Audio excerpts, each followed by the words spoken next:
안녕하세요. 캔들피그와 김하백의 나불대화 시간입니다. 이제 사전 투표가 시작됐고 다음 주 중반 선거일까지는 정치기사가 대부분을 장식할 텐데요. 그런 상황인데도 지금 환율, 유가 문제가 언론에서 지금 무게 있게 거론되고 있는데 어쨌든 선거 이후부터 이와 관련된 경제 기사들이 곧 쏟아질 걸로 보이는데요. 상황이 그리 만만치 않은 만큼 오늘 내용 유심히 들어주시면 좋을 것 같습니다. 반갑습니다, 김하백님.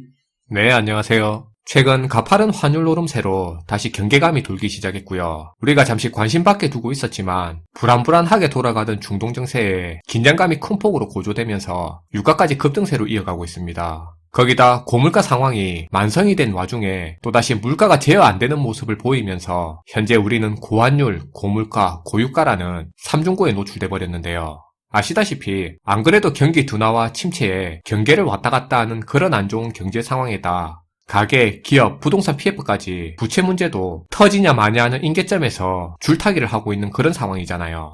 안 그래도 이런 문제에 대응조차 버거운 그런 상황인데 불과 몇 주 만에 고환율, 고물가, 고유가라는 삼중고가 최근 급속하게 가속화되니까 경제 강요들을 비롯해서 경제계까지 진짜 지금 초비상 상황에 돌입한 상태인데요. 그동안 선거 때문에 잘 못 느끼는 분 많은 걸로 아는데 경제기사들이 지금 선거 중인데도 환율 문제, 유가 급등에 관한 기사들이 갑자기 쏟아질 만큼 심각성이 더해가고 있습니다. 오늘 그 이야기를 해볼 건데요. 먼저 환율 문제인데요. 경제 불안의 대표적인 현상이 바로 불안정해지는 환율 문제입니다. 그동안 사람들이 이 환율 문제에 대해서 좀 둔감한 반응을 보이면서 관심이 없었던 게 사실인데요. 그런데 최근 강달러 현상으로 인해서 우리 원달러 환율이 1350원을 빠르게 돌파하는 모습을 보여서 환율이 지금 생각보다 굉장히 위태위태한 상황이 됐습니다. 사실 이런 흐름은 2년 전 22년 여름에도 이미 한번 등장했던 모습이에요. 당시 환율이 1340원을 넘기면서 무려 13년 4개월 만에 역대급의 상승세를 보여주고 있다고 그때 언론 보도에서 달러 초강세 시장이 됐다고 난리였었습니다. 무서울 정도라고 표현을 했었죠. 근데 지금은 만성이 돼서 그런지 환율 1350원 정도 찍어도 둔감한 사람도 많기는 하더라고요. 네, 그건 저도 느끼는 부분이에요. 아마 듣는 시청자 중에 일부도 지금 환율 상황을 두고 심각성을 못 느끼는 분 분명히 있을 겁니다. 참고적으로 말씀드리면은 우리나라가 변동환율제를 도입한 이후로 분기 기준으로 평균 환율이 1300원을 넘긴 게 지금을 제외하면 두 번밖에 없었는데요. IMF 외환위기 때랑 두 번째는 2008년 글로벌 금융위기 때 이렇게 이때 딱 두 번밖에 없었습니다. 이게 지금 환율이 사람들이 많이 익숙하다고 해서 현재 환율이 문제없는 그렇게 당연한 환율은 아니에요. 어쨌든 2년 전 당시 환율 1340원을 돌파하고 환율이 굉장히 불안한 흐름을 이어갔었는데 실제 이때 2022년 한 해에만 우리 외환당국에서 환율 방어한다고 쓴 돈만 60조 원 이상을 썼다고 알려졌습니다. 대한민국 1년 예산의 거의 10%에 달하는 수준의 그렇게 큰 돈을 이때 환율 방어에 쓴 건데요. 당시 한국은행 홈페이지에서도 실제 공개한 내용이에요. 그리고 22년에 비해 그나마 환율 이슈가 적었던 지난해 같은 경우에도 환율 방어에 100억 달러 가까이 썼다고 한국은행이 지난달 외환시장 안정조치 내역에서 밝혔습니다. 아마 올해도 아직은 발표된 게 없어서 그런데 지금도 환율 방어한다고 엄청나게 쓰고 있을 가능성이 높아요. 그러니까 지금 나타나고 있는 이런 고환율 현상이 이게 정부하고 외환당국에서 지금까지 방치해서 이렇게 된 게 아니라는 거예요. 앞에서 얘기한 것처럼 그동안 매년 수십조 원씩 써가면서 이렇게 환율 방어에 나섰는데도 불구하고 그럼에도 지금 환율이 1350원대를 넘기면서 오르는 상황을 맞고 있다는 겁니다. 예를 들면 이런 거죠. 운전자가 분명히 브레이크 페달에 발을 올리고 속도 늦추려고 꾹 누르고 있어요. 그런데 이렇게 브레이크를 꾹 누르고 있는데도 불구하고 오히려 차가 달리는 속도가 제어되지 않는 거랑 같은 경우인 거죠. 그런데 최근 몇 주 새 드러나고 있는 이 환율 급등의 진짜 문제는 이 부분입니다. 뭐 특별한 거 있습니까? 네, 지금 이런 현상이 왜 그런지 그걸 잘 모른다는 거예요. 요 몇 주 새 도대체 지금 이렇게 환율이 급등하는 현상이 왜 나타나고 있는 건지 그 원인을 지금 어느 전문가들도 딱 짚어내기 어려워한다는 점입니다.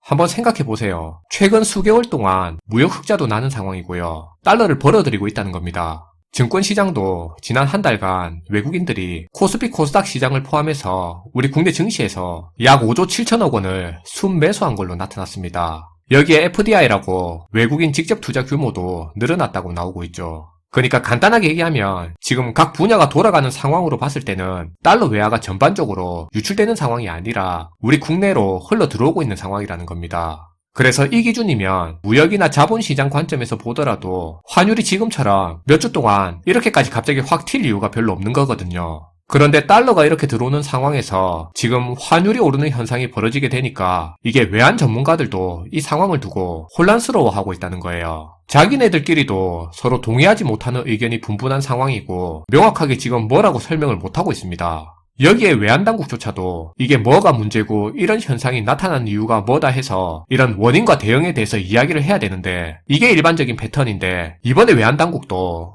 아직까지 이렇다 할 의견을 안 내고 있다는 거예요. 그래서 시장은 더 불안해하고 있고요. 불나서 소화기를 든다고 하더라도 일단 최소한 이게 나무가 타는 건지 기름 때문에 불이 난 건지 알아야 될 거 아닙니까? 그쵸.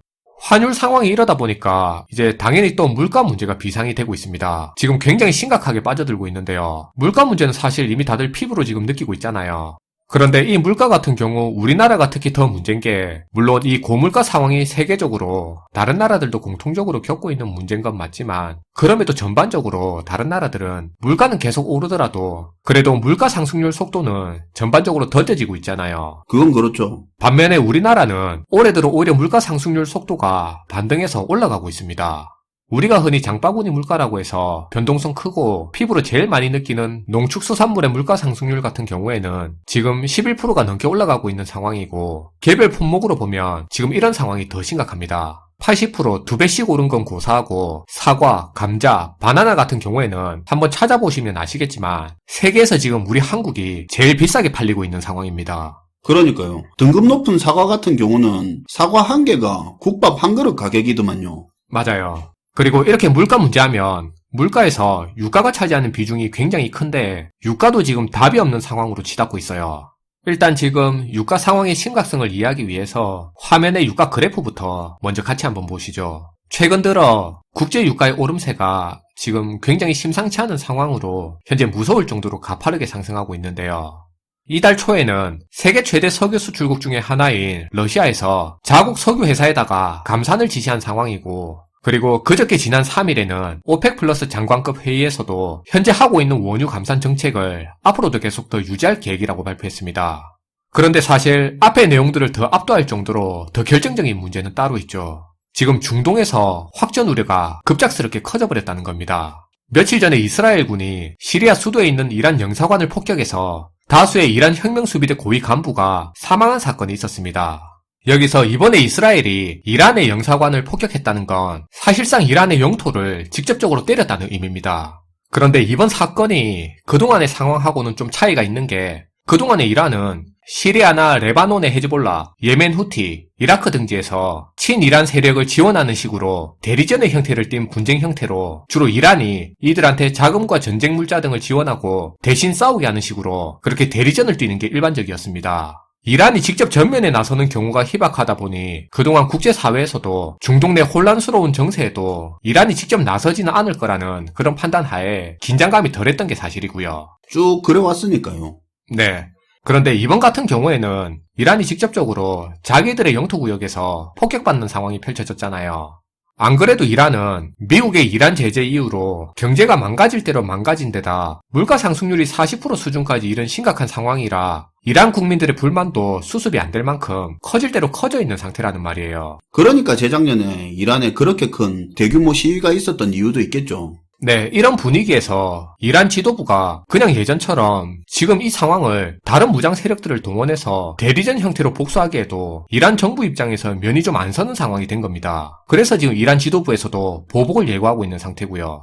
지금 나오는 언론 보도를 보면 이스라엘, 이란이 현재 일촉즉발 상태로 전쟁이 중동 전체로 번질 위기에 처했다고 심각하게 우려하고 있습니다. 월스트리트 저널에서도 이번 사건에 대해서 이렇게 말했는데요. 이스라엘이 최근 몇 년 동안 이란의 대리 세력을 겨냥해서 수백 차례의 폭격을 감행해온 건 공공연한 비밀이지만 그런데 이번 시리아 영사관 폭격은 목표물이 외교시설일 뿐만 아니라 이란군의 고위 지도자들이 피살당했다는 점에서 차원이 다른 행위라고 지적했습니다. 그러면서 이번 일을 통해서 중동 내 긴장이 더 고조될 수밖에 없을 거라고 그렇게 전망했죠. 진짜 그 어느 때보다 이란이 직접 나설 가능성이 커지고 실제로 그랬다간 유가가 어디까지 치솟을지 우리가 알 수가 없어요. 지금 세계에서는 이란이 앞으로 어떻게 나올지 굉장히 심각하게 주시하고 있어요. 아무튼 이렇게 지금 중동 지역의 위기 확산과 산유국들의 감산 정책 지속으로 유가 불안 상황은 더 지속될 수밖에 없는 거고, 그리고 이 유가 문제 같은 경우에는 사실 다 대외적으로 생기는 쟁점이다 보니까 우리 국내적으로 손을 쓸 수 있는 선택지가 사실상 없다는 게 우리 입장에서는 치명적인 약점이고요. 그리고 앞에서 언급한 모든 문제점들이 다 단기적으로 당장 해결할 수 있는 사안이 아니라는 겁니다. 이스라엘 전쟁이 하마스하고 거기서 마무리될 그런 종류의 문제가 아니라는 건 연초에도 우리가 영상을 통해서 계속 이야기를 했었죠. 네. 그래서 정리해서 얘기하면 지금 환율 상황부터 지속되고 있는 고물가 문제, 여기에 고물가 문제에 기름을 부을 고유가 압박까지 이 모든 상황들이 결국은 우리 국내적으로 손을 쓸 수 있는 방법은 금리를 올려서 물가 잡는 식으로 하면서 정리해 나가는 방법밖에 없는데, 그런데 문제는 금리를 올리게 되면 당장 응급실에서 CPR 하고 있는 이 PF 부실부터 자영업, 기업 부채 문제가 터질 위험이 바로 커져버린다는 겁니다. 사실 이것 때문에 그동안 미국이 기준금리를 5.5%까지 올리는데도 불구하고 우리는 3.5% 선에서 기준금리 인상을 멈춘 거잖아요. 그래서 지금 이것도 못하고 저것도 못하는 그런 완전 사면초가인 상태인 거예요.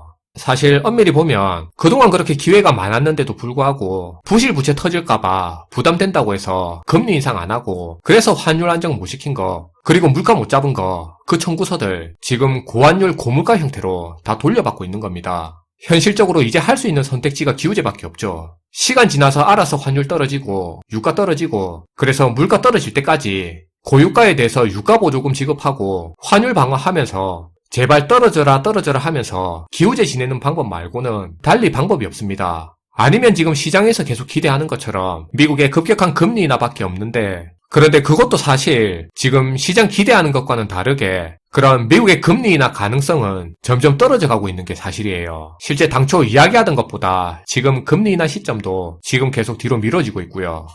마지막으로 아직도 많은 분들이 이런 얘기를 많이 하고 있는 것 같습니다. 언제는 우리 경제가 좋았던 적이 있었냐, 시간 지나면 알아서 다 해결될 문제인데 하고 그렇게 아니란 소리를 하는 경우도 많이 보이는 것 같은데요. 다시 한번 강조하지만 지금 유례 없을 정도의 부채 위기가 심각한 상황에서 고환율의 고금리에 고물가 상황까지 근 수십 년 동안 겪어보지 못했던 일들을 복합적으로 상황을 맞고 있는 건데, 그럼에도 아직도 많은 분들은 투자시장에서 투자 브로커들이 매번 손바닥 뒤집듯이 하는 그런 얘기에만 관심이 빠져 있는 것 같습니다. 그들 얘기에만 너무 빠져서 매몰되지 말고요. 그들 이야기의 결론은 결국은 하나입니다. 어찌어찌 됐든 기승전 이거 사라, 혹은 저거 좋으니까 저거 사라예요. 그런데 현실에서 지금 정작 중요한 거는 현재 우리 경제가 탈출구가 없는 방향으로 계속 내몰리고 있다는 걸 우리가 알아야 된다는 게 중요한 부분인 것 같습니다. 네, 잘 들었습니다, 김하백님.